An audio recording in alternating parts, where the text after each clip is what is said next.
Борбордук телеканалда маданият тармагынын күнгөй тескейин көргөзгөн күндүн темасы назарыңыздарда. Студиядан Нуржан Султанбекова, саламатсыздарбы.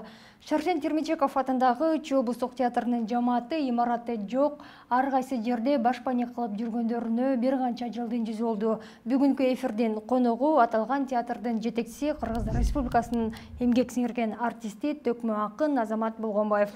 Агай, саламатсызбы? Жогоруда айткандай, Чүй облусунун театры бүгүнкү күндө кайсы жерде имараты кандай иштеп жатат, абалы кандай? Албетте, жогоруда өзүңүз айткандай, Шаршен Термичеков атындагы Чүй облустук драма театрынын имараты негизи дээрлик ушул түзүлгөндөн тарта толук кандуу чечиле элек десек болот. Тагыраак айта турган болсок, түзүлгөнүнө ушул эгемендүүлүк менен кошо келген. Быйыл биз мына 30-чу маарекелик сезонду иштеп атабыз. Кудай буйрса, мына жайында сезонду жабабыз. 30-чу сезон. Демек, 1991 жылы түзүлгөн театр. Өзүңүздөр жакшы билесиздер. Кыргызстанда ар бир облустарда облустук театрлар бар. Алардын айрымдары өтө тарыхый мааниге, маселен, бул ошол СССРдин маалында Кыргызстан боюнча абдан популярдуу болгон бул Нарын театры өзгөчө популярдуу болгон, Ысык көл театры, Ош облустук драма театры өзгөчө популярдуу болгон. Эгемендүүлүк жылдарында ушул материалдык техникалык базасы чыңдалып, кайра бир жандануу жолуна түшкөн бул Баткен облустук драма театры болгон. Жана ушул кийинки жылдары жаңы имарат курулуп, бирден бир жаңы театр болуп киргени бул Талас облустук театры болду да. Ошону менен дээрлик 7 облустагы театрлардын материалдык техникалык базасы баягы бесира чыңдалды да. Анан бир гана ушул Кыргызстандын борборун курчап турган Чүй облустук драма театрынын имараты ар кандай бир себептерден улам же алдырып койгон имаратын, же болбосо бир ар кандай себептерден улам имаратсыз калып калган. Бул башында ошол 91-жылдагы ошол облустун жетекчиси Апас Жумаловичтин эмилгеси менен баягы облустук кеңештин ал кездеги төрайымы Жаңыл Түмөнбаева эженин демилгеси менен ушул эгемендүүлүк алып атабыз, эми Чүй облусунда дагы бир театр болсун деп ушул театр түзүлгөн дагы. Анан алгачкы имараты бул Бишкек шаарында жайгашкан, азыркы Бишкек шаардык театры жайгашкан учурда кийин эле кирди алар дагы. Ал кезде ошол Свердлов акимиятынын атайын бир залыбы ушундай болгон имарат экен. Ошол бөлүнүп берилип, бирок ал жердин дагы документтери толук бүтпөй. Андан кийин областтын борбору Токмокко көчүп, ал жактан дагы толук кандуу имараты чечилбей, баягы мурда салынган эле бир ДКларга убактылуу жайгашкан. Кайра Токмоктон Бишкекке көчкөндө облустун борбору бул Бишкек шаарында жайгашкан Аламүдүн районунун маданият үйүнө кайра убактылуу кирген. Ошол жерде 5-6 жыл болгон. Андан кийин министрликтин буйругу менен убактылуу Бакен Кыдыкеев атындагы Жаш көрүүчүлөр театрынын имаратына ушундай бир 3-4 бөлмөнү бөлүп анан киргизип койгон да. Кыскасы, ошол барган жеринде 5-6 жылдан өмүр сүрүп атып, баягы азыркы тил менен айтканда квартирант болуп, ошол 30 жылдык өмүрүн өткөргөн. Бирок 30 жылда ошол театры бар мекемелер менен кошо спектакльдерди коюп, жаңы чыгармаларды жаратып, ал чыгармалар ушул айрым учурларда эл аралык деңгээлдеги фестивалдарга катышып, чыгармачылык процесс жүрүп келе берген. Азыр деле менин келгениме ушул 11 айдын жүзү болуп калды. Ошол процесс менен улантып атабыз, чыгармаларды коюп атабыз. Бирок спектакль баягы жандуу нерсе да. Дайыма жаңырып туруш керек, дайыма ойнолуп туруш керек. Жакшы чыгармаларды коебуз. Анан репертуар дайыма жүрүш керек да. Маселен, баланчасына чейин Чүй театрында спектакль болот деп. Дайыма өзүңдүн алдыңда сахнаң болбогондон кийин ал репертуар жүргүзө албайсың да. Маселен, жакында Осетин жазуучусу Хугаевдин Кара чапан деген спектаклин койдук. Баягы жаратылышка байланыштуу, өзгөчө эми кыргыз эли да өзү тоого, табиятка, мал кел багууга жакын эл да, ошол табиятка байланыштуу чыгарма. Кыргыздын жан дүйнөсү жакын, бирок дайыма кое албайбыз да. Комиссия дагы абдан жакшы баасын берип кабылдаган чыгармабызды. Бирок тилекке каршы жанагындай имарат маселесине келгенде бул нерсе баягы токтоп туруп калып атат да. Имараты жок, бирок жамаатыңыздарда азыр канча адам иштеп жатат? Кеминде бир жүздөй адам иштеш керек да облустук театрларда. Бардык облустук театрларда ошол кеминде бир 100 адам эмгектенет. Жүздөн ашыгыраак, анан эң азыраак эле ошол Талас театры кийинирээк түзүлүп, штатын көбөйт, 80ден ашык иштейт. Анан биздин имаратыбыз жок болгондугуна байланыштуу чыгармачылык штаттарды дагы, жана ошол техникалык штаттарды, топ деген баягы иш алып бара турган штаттардын көбүн кыскартып салган, 43 болуп калган. Анан эгер имарат маселеси чечиле турган болсо, бул нерсени көбөйтүшүбүз керек да. Буга чейинки интервьюларда мурдагы жетекчилер ошо Бакен Кыдыкеев атындагы жаштар театрынан 1-2 бөлмө алып ошол жакта иштеп жатабыз, бирок алар дагы бизди ошол жактан чыккыла деп жатат дегенсиздерден, анан азыр кандай болуп жатат? Бул процесс дайыма эле жүрөт экен да, анткени алар дагы толук кандуу иштеш керек да. Ал жердин ээлиги катары Бакен Кыдыкеева театры дагы толук кандуу иш алып барыш керек. Ал жердин Бакен Кыдыкеева театры турган имараттын өзү дагы өтө эскилиги жеткен имарат. Себеби деген бул өзүңүздөр билесиздер, илгерки Дом пионеров өтө мурда курулган имарат. Андыктан баягы биздин чыгып кетишибизге алар деле кызыктар. Себеби деген эми өз алдынча иш алып барганга алар дагы аракет кылышат. Анан мен ушул жака директор болуп келгенге чейин, мага чейинки директор Ороз Бактыкевич Вайн Антоновкадагы Рассвет деген мурдагы колхоздун, совхоздун ДКсын сүйлөшүү жүрүп баштаган экен. Алар ушул мамлекеттик деңгээлде ушул сатылып алынса депчи. Себеби деген ал жерде эмне үчүн баланстан баланска өтпөйт, эмне үчүн сатып алыш керек деген да суроо жаралышы мүмкүн да. Анан ал жер баягы 90-жылдардын мыйзамы, жана совхоз, колхоздорду таратууда баягы мүлктөрүн бөлүп алган го, атайын пайларгача. Ошондой кылып бөлүнүп кеткен экен да. Ал жерде өзү ошол совхоз өзү салганбы, кыскасы ошол Союз убагындагы курулуш. Анан ошол жердин баасын чыгарып, өкмөттүк деңгээлде Маданият министрлиги Кайрат Олжобаевич дагы мурдагы министр, азыркы министр Азамат Капарович дагы ушул чүйдүн имаратын чечип берсек деп эле дилгирленип эле дайыма айтып келет. Анан болгону ушул областтык деңгээлде биз ошол имараттын документациясын бүтүрүшүбүз керек да, баягы тийиштүү. Ал жердин кызыл китеби болуш керек экен, атайын госрегистрге тийиштүү кагаздар, ошолордун баардыгы бүткөндөн кийин атайын баа чыгара турган эксперттик комиссия келип баасын чыгарып, биз мына ушул акчага сатабыз дегенде биз ошол долбоорду анан өкмөткө киргизишибиз керек. Болжолу бул болжолдуу баасы, бул так боло элек, болжолдуу баасы бул 10 миллиондон бир аз ашыгыраак акча сурашып атат ошол имаратка. Ал эми Талас театрын курууда менин билишимче, меники мүмкүн так болбой калышы мүмкүн, бир 180-200 миллионго жакын акча кеткен дейт. Анан эми азыркы мамлекетибиз каржылык жактан кыйналып турган шартта биз да ошол жаңы имарат салып бергиле деп сурабай, мүмкүн ушуну болсо дагы сатып берсеңиздер, мамлекет үчүн дагы арзанга түшөт эле. Анан бир чоң Чүй областынын театр маселеси чечилип калат эле деген ойду айтып атабыз да. Ошо Чүй облустук театрынын көйгөйлөрүн чечүү үчүн сиздер Чүй облустук өкүлчүлүгүнө, ошол эле Маданият министрлигине кайрылып көрдүңүздөр беле? Алардан кандай жооп болду? Биз эң негизгиси Чүй облустунун обл администрацияга кайрылып атабыз, президенттин өкүлчүлүгүнө. Себеби документацияны бүтүрүү иштери бул көпчүлүгү ушул Чүй облусуна тийиштүү да. Документ иштери ошол аркылуу тез бүтөт. Ал эми ошол документ иштери бүтүп, анан баягы баасы чыккан кагазы чыгат го. Ошол чыккандан кийин анан бул жерде Маданият министрлигинин жумушу башталат да. Өткөндө Фейсбуктан дагы президентке баягы кайрылуу жазадым да, ошол жерде дагы баса белгилеп айткам. ушул облустук жетекчилер биздин документацияны эртерээк бүтүрүп берсе, андан аркы процесс уже маданият министрлиги да.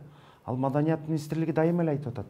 Биз ушул бир гана негизги көйгөйлөрүбүздүн бири бул облустук деңгээлдеги Чүй облусунун театрынын имаратын чечишибиз керек деген. Ошондуктан биз көпчүлүгү область менен иштешип атабыз азыр. Область менен. Бирок албетте убада беришип атат. Эми илгери үмүт убадасын аткарат деген ойдобуз. Ошо Чүй облусунун театрын 30 жылдан бери чечпесе, имараты жок болсо, бул Чүй облусунун театры негизи эле керекпи? Эми негизи бул маданий мекеме баардыгы эле кандай коом болобу, өнүккөн мамлекет болобу, мүмкүн кандай бир коом болобу, уюм болобу, баардыгына маданият керек да, баары бир, туурабы? Айылдык деңгээлде болобу. Анан мен эми өзүм Чүйдүн баласы болгондон кийин айта берсем жарашат. Бизде көпчүлүк учурда Чүйдүн жетекчилери, Чүй облусунун, бул бүгүн же эртең же кече күн эле эмес. Бул дээрлик ушул 20-30 жылдан бери Чүй облусун жетектеп келген биздин көчүбүздү баштаган, жолубузду баштаган мамлекеттик айрым жетекчилердин маданиятка болгон, руханиятка болгон кайдыгер мамилесинин аркасында чечилбей келип атат да. Себеби экономикалык көз караш менен карай турган болсок, Чүй областы баягы казынанын бир нече пайызын толтурган областтардын бири да, туурабы? Дотацияда эмес, өзүнүн баягы ишкерлик кылган объектилер көп дегендейчи. Эми заман ушундай болуп калбады, эри шаркак иштешүүлөрдү кылса болот да, туурабы? Ошондой негиздер менен буга чейин баягы эски имараттыкка жалдырабай, ушундай кыйын кырдаалдачы жаңы имараттагы салып койсо мүмкүнчүлүктөрү бар болчу деп ойлойм. Бирок тилекке каршы ушул көпчүлүгү ушул маданиятка, руханий нерселерге кайдыгер кароонун аркасы менен ушул имарат чечилбей келген деп. Бул менин жеке пикирим, ушинтип айтсам болот. Сиздерде жамаат бар, сиз жетекчисиз, имарат жок, анан ишти алып баруу кандай болот экен? Ишти алып баруу албетте негизгиси сахна болбогондон кийин оор. Эми репетицияны го эми каалаган учурда каалаган жерде кылып коюшубуз мүмкүн. Бирок баягы профессионал режиссерлор менен иштеше албайбыз да. Профессионал режиссерлор менен. Себеби профессионал режиссер менен кээде баягы контракт менен иштешебиз да. Анын убактысы дагы саналуу. Анан биз ага атайын бир каржы, спонсорлук каржы таап беришибиз керек.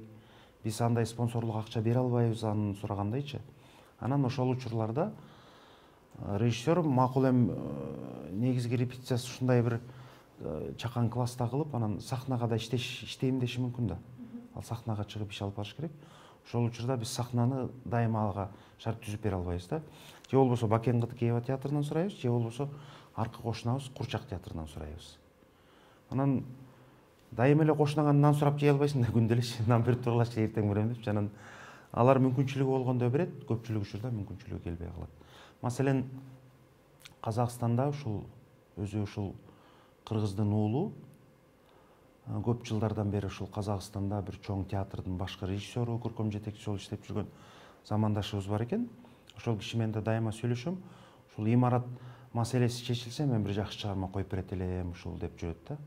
Бирок тилекке каршы дагы да болсо ушу чечиле элек. Аябай чоң амбиция менен келгем, өзүм дагы мүмкүн акындык өнөрүм жардам берип кетеби, баягындай бир имараттын тезирээк чечилип калышына, мүмкүн баягы эми илгери үмүт деген кыргызда болот да, ошондой нерсе болду эле. Бирок тилекке каршы 11 ай болду, дагы деле ушул чечилбей атат да.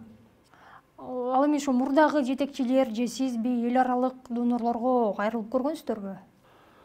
Эл аралык донорлорго кайрылган эмес, эми эл аралык донорлор өтө кымбат баалуу театрды, имаратты салып бериши бул күмөнүрөөк деп эсептейм. Бул негизгиси ушул мүмкүн эл аралык донорго мамлекеттик деңгээлде кайрылса мүмкүн чечилмек, бирок театрдын деңгээлинде кайрылып эл аралык деңгээлде чечип алуу кыйын, бирок аябай аракет кылышкан. Буга чейинки директорубуз Орозбак Тикеевич өзү негизи профессионал театрдын адамы, абдан аракетин кылышкан. Ар кандай себептер менен ошол жылып келген деп улам. Кыргызстанда театрды көбү баалашпайбы же эмне себеп? Жок, Бакен Кыдыкеев атында жаштар театры деле аябай эми бул биринчиден албетте бул экономикалык бир акыбалыбызга жараша маселе го деп ойлойм. Көпчүлүк театрлардын имараты бар театрлардын деле материалдык техникалык базалары баягы стандарттуу түрдө бар деп, шарттуу түрдө бар деп эсептегенибиз менен көпчүлүгүнүн акыбалы оор. Мына Кыргыз Улуттук академиялык драма театры биздин көч башыбыз да. Ошол театр ремонт абдан созулуп отуруп, мына быйыл жакында гана бүттү. Орус драма театры дагы ремонтко жабылыш керек эле, ал жер дагы негедир ремонтко жабыла элек. Опера балет театрын 1-2 ирет кайталап оңдоп атып бир сыйра мындай жолго салып алды окшойт. Негизинен ушул көп театрлардын баягы ремонтко муктаж театрлар абдан көп. Баткен театрын кайсыл бир жылдар оңдошту бир сыйрадан. Ал жерем бир себеп болсо да ажарына чыгып оңдолуп түзөлүп калды да. Негизинен оңдоп түзөөгө муктаж театрлар көп. Бирок ошол эле учурда баягы жок театрларды дагы ордуна келтиришибиз керек да.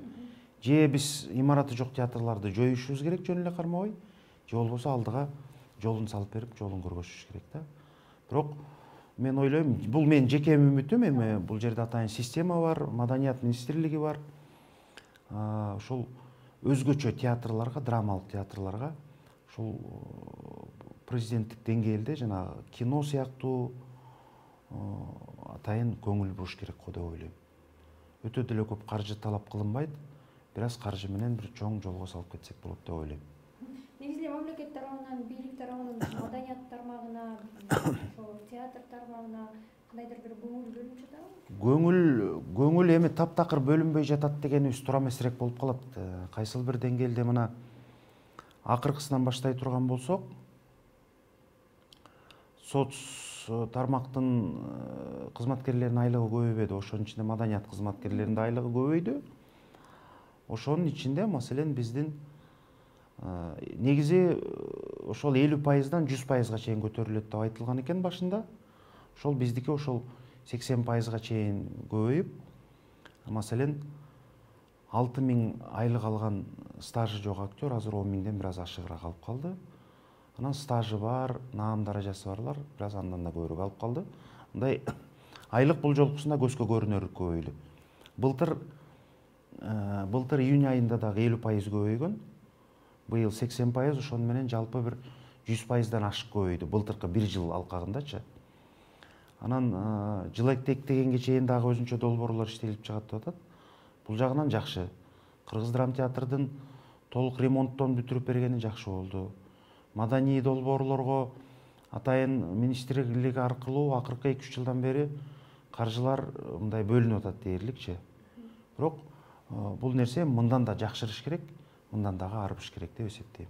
Ошо Кыргызстандын атын башка жакка чыгарыш үчүн, биздин өлкөнү башка өлкөлөргө таанытыш үчүн ошо маданият тармагы дагы чоң ролду ээлейт эмеспи? Анан учурда дагы өлкөнү дагы өнүктүрүш үчүн эмнелер жетишпей келет? Эмнелерди кошуу керек Эми албетте бул баягы кыргыз мамлекетинин аброюн, кадырын башка жакка таанытуу ал дагы өзүнчө бир чоң маселе. Бирок Кыргызстандын ичинде маданиятка өзгөчө көңүл буруп, маданиятка ынтасын коюп мамлекеттик жетекчилер маданиятка көңүл буруусу бул ошол улуттун биринчиден улуттун, экинчиден мамлекеттин жарандарынын, деги эле коомдун бир руханий азыктанган эл болушуна түрткү берет деп эсептейм. Анткени руханий жактан жарды эл ар кандай бир багытсыз нерселерге барышы мүмкүн деп ойлойм. Ошондуктан мамлекет руханий өзөктү маданият аркылуу бериш керек деп ойлойм. Бул негизги багыт, эми бул баягы жалпылап айтканда.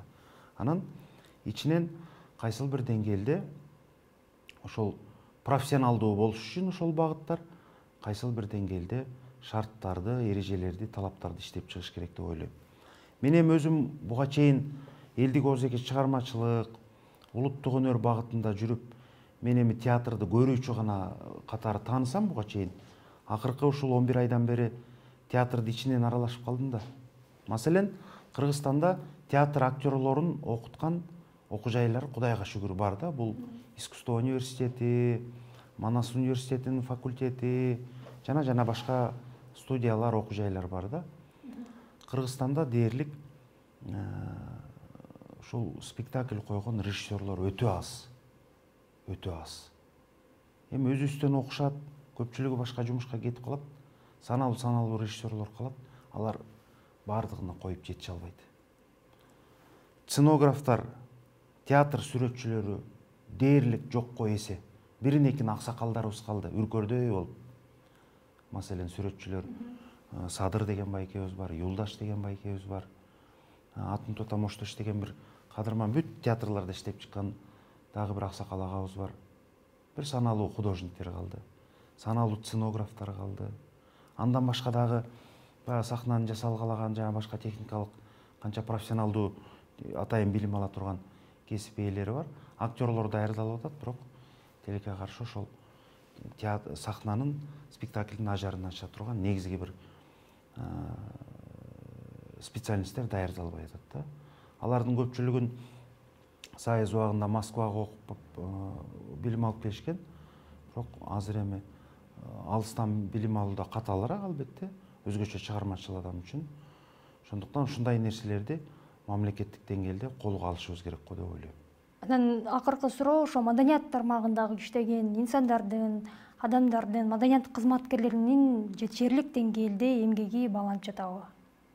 Өзгөчө ушул профессионалдуу багыттын эмгектери көпчүлүк учурда бааланбай калган да учурлар абдан көп болду да. Анан Кайрат Олжобаевич министр болуп турган кезде аябай көп киши бир сыйлыкнаам алды го. Эгер эмгекти баалаганды сыйлык жагынан ала турган болсок, ушуга бир оз токтолсом болот да. Ошол учурда дээрлик театрлардын көбүнөн, профессионалдуу театрлардын көбүнүн актерлору сыйлык алышты да. Бирден экиден болсо дагы ар бир театрдан. Профессионалдуу классикалык музыканы алып жүргөндөр сыйлыктарды алышты. Профессионалдуу улуттук өнөрдү алып жүргөндөр сыйланышты да. Ошол тизмеде ошондой профессионалдуу өзүнүн багытында алып жүрүүчүлөр сыйлык алышты. Бирок көпчүлүк учурда ушул театр тармагы көмүскөдө калып жаткандай туюлат мага. Себеби бул театр дүйнөлүк алкактагы искусство да, дүйнөлүк алкактагы өнөр. Ошондуктан биз ушул сыйлык берүүдө жок дегенде аз айлык алышат, биз аларга үй салып шарт түзүп бере албайбыз, баягы техникалык үй куруп бере албайбыз, мурдагыдай квартира бере албайбыз. Айлыктар эми Кудайга шүгүр акырындан көбөйүп келатат. Бирок жок дегенде ушул моралдык колдоо болсун десек, ушул мамлекеттик сыйлыктарга ушул профессионалдуу театрдын алып жүрүүчүлөрүн көбүрөөк көргөзүп, жана ошолорду көбүрөөк колдошубуз керек деп эсептейм. Чоң рахмат, алда иштериңизге ийгиликтерди каалайбыз.